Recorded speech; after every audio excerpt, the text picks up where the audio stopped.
নমস্কাৰ অসমীয়া এক্সপ্ৰেছন চেনেলত আপোনালোকক স্বাগতম জনাইছোঁ। আজি আমি ডিছকাছ কৰিম নিউজ চেনেলছবোৰে কিয় আজিকালি প্ৰপাৰ নিউজ নিদি যি টি কণ্টেণ্ট দিবলৈ ষ্টাৰ্ট কৰিছে। ইম্পৰ্টেণ্ট নিউজবোৰ নোহোৱা হৈ পৰিছে নেকি? নিউজবোৰ কমেডি বা এণ্টাৰটেইনিং কিয় হৈ যায় আছে? ছেক্সুৱেল কণ্টেণ্ট বা ছেক্স ফিজিকেল হোৱা এইবোৰ ৰিলেটেড নিউজ দেখুওৱা কিয় বাঢ়ি গৈ আছে? ইয়াত প্ৰব্লেম অকল নিউজ চেনেলছবোৰৰ নে আমাৰো ইয়াত কিবা ভূমিকা আছে? এই সকলোবোৰ আমি জানিম। তাৰ আগতে যদি আপোনালোকে এই চেনেলটোত প্ৰথমবাৰ আহিছে তেনেহ'লে ছাবস্ক্ৰাইব কৰিব। অসমৰ নিউজ চেনেলছবোৰ ইয়াত কোনো এটা নাম মেনশ্যন নকৰোঁ কাৰণ সকলোৰে একেই অৱস্থা, অকল অসমতেই নহয় বাহিৰৰ চেনেলতো।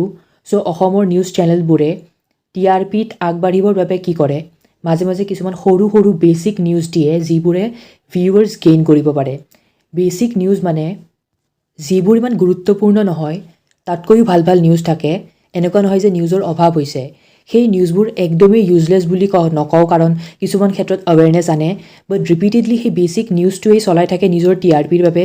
যেনে মাজতে সকলোৱে জানে হাউলিৰ বিয়াৰ নিউজটো, এনেকুৱা ছেইম নিউজ বহুত আছে অসমত, বাট এই নিউজটোৱে ষ্টাৰ্টিং মেছেজখিনি পাব্লিকে বহুত কমেডি হিচাপে ল'লে। চ' নিউজ চেনেলবোৰে এইটোৱেই কেইদিনমান ধৰি চলাই ভিউৱাৰ্ছ গেইন কৰিলে। তাৰপিছত আৰু কেইখনমান বিয়াৰ নিউজ বিচাৰি সেইকেইখন প্ৰচাৰ কৰিলে। হয়, আমাৰ অসমত ছ'চিয়েল ইছ্যুজ বহুত আছে। এডুকেশ্যন সকলোৰে মাজত বঢ়াৰ পিছত এইবোৰ সমস্যা কমি যাব। এডুকেশ্যনতকৈ বেছি এৱেৰনেছ বাঢ়িব লাগে কাৰণ ৰিচবোৰৰ মাজতো এইবোৰ ছ'চিয়েল ইছ্যুজ আহি পৰেই। দৰাটো ইঞ্জিনিয়াৰে আছিল। এইবোৰ এণ্টাৰটেইনমেণ্ট নিউজ হিচাপে দিয়ে।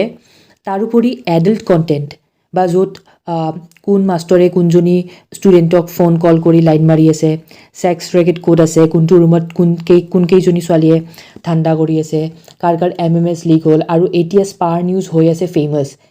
একফালৰ পৰা স্পাবোৰ মাছাজ চেণ্টাৰবোৰৰ নিউজ ডেইলি চলাই আছে।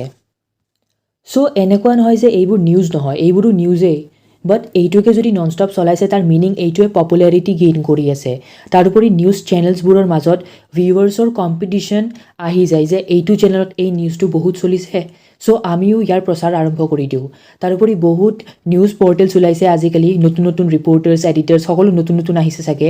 তেওঁলোকে প্ৰপাৰলি নিউজৰ ৰুলছ কিছুমান ফ'ল' নকৰে। যেনেদৰে কাৰোবাৰ এক্সিডেণ্ট হ'লে ব্লাৰ কৰি দিয়ে ফটো, তেনেকৈ ফোন নম্বৰছবোৰো কিছুমানে ব্লাৰ নকৰাকৈ দি দিয়ে। Basically personal info direct share কৰি দিয়ে। চ' বহুত ফল্ছ আছে, বহুত ভুল আছে তেওঁলোকৰ। আৰু এইবোৰ কৰি একো তাৰ বাবে চৰিও ফিল নকৰে, কোনো আপলজিও নাই কাৰণ এজন নৰ্মেল মানুহে এইবোৰ এজেঞ্চিৰ লগত পটকৈ কোৰ্টৰ ওচৰ নাপায় বা কেছ নকৰে। আমাৰ অসমত বহুত কম মানুহে আগবাঢ়ে এইবোৰত। চ' নতুন নতুন নিউজ চেনেলছ বা নিউজ পৰ্টেল কিছুমানৰো এইবোৰ ভুল কৰে, এৱেৰনেছ নাৰাখে। তাৰোপৰি ইয়াত ফল্ট নিউজ চেনেলবোৰৰ নে আমাৰ কি ভুল আছে ইয়াত? চাওক, কোনোবাই একচেপ্ট কৰে বা নকৰে, বাট আমাৰ ইয়াত মানুহে এণ্টাৰটেইনমেণ্ট কমেডি বেছি ভাল পায়। এটা গুৰুত্বপূৰ্ণ নিউজ যদি 10জনে চাইছে তাৰ পৰিৱৰ্তে এটা কমেডি নিউজ বা এডাল্ট কণ্টেণ্ট ৰিলেটেড নিউজ বেছি মানুহে চায়। কাৰ MMS ওলাইছে সেইবোৰ হেডলাইন নিউজে 100টাই চাব। তেনেকুৱা যিবোৰৰ প্ৰফিট নিউজ চেনেলছবোৰে লোৱা হৈছে। ছেক্স লিখা য'তেই নাথাকক তাতে আধা মানুহৰ ভিৰ লাগি যায় চাবলৈ যে কিবা নিউজ। ওচৰত ঘৰৰ মানুহ আছে যদি ছেভ কৰি থ'ব পিছত চাবলৈ মানুহবোৰ। তেনেকুৱা মাইণ্ডটো প্ৰডাক্টিভ কামত নলগায়, ভাল নিউজ এটাত ফ'কাছ নকৰে। চ' নিউজ চেনেলবোৰেও ফ্লেক্সিবল হৈ গৈছে আৰু যি দৰ্শকে ভাল পাইছে সেয়াই দেখাইছে। তাৰোপৰি বহুতে গালিও পাৰে এইবোৰ নিউজ দিয়াৰ বাবে, কিন্তু সেই মানুহজনৰ কমেণ্ট বা ভিউটো সেই ভিডিঅ'টোতেই গৈছে। ছ'চিয়েল এৱেৰনেছ বহুত দৰকাৰ। ছেক্সটো নৰ্মেলাইজ হ'ব লাগে ছ'চাইটিত। লাইক এই ৱৰ্ডটো শুনিলে মানুহৰ জঁপিয়াওটো কম হ'ব লাগে। এনেকুৱা হ'ব লাগে এইবোৰ য'তেই নাথাকক কিয় আপুনি স্ক্ৰল কৰি যাব পাৰে, তাৰপিছত বেলেগ এটা কথাত ফ'কাছ কৰক। কাৰণ আপোনাৰ মেণ্টেল আৰু ফিজিকেল হেল্থটো ইম্পৰ্টেণ্ট। আৰু আজিকালি নিউজ বুলি নহয়, চেনেলবোৰতো সাৱধান ইণ্ডিয়াত আপোনাক সাৱধান কমকৈ কৰে, উল্টাই ৰিলেশ্যনবোৰ দেখাই এক প্ৰকাৰৰ ছফ্ট পৰ্ণ দেখায়। সেইবোৰ চাই মানুহে মাষ্টাৰবেশ্যনত লাগিব ধৰিছে।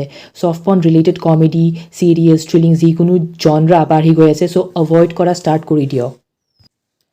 চ' আজিৰ ভিডিঅ'টো এইখিনিয়ে। আশা কৰোঁ ভিডিঅ'টো যদি ভাল লাগে লাইক, শ্বেয়াৰ এণ্ড ছাবস্ক্ৰাইব কৰিব, এণ্ড বেল আইকন প্ৰেছ কৰি ন'টিফিকেশ্যন অল কৰি দিব।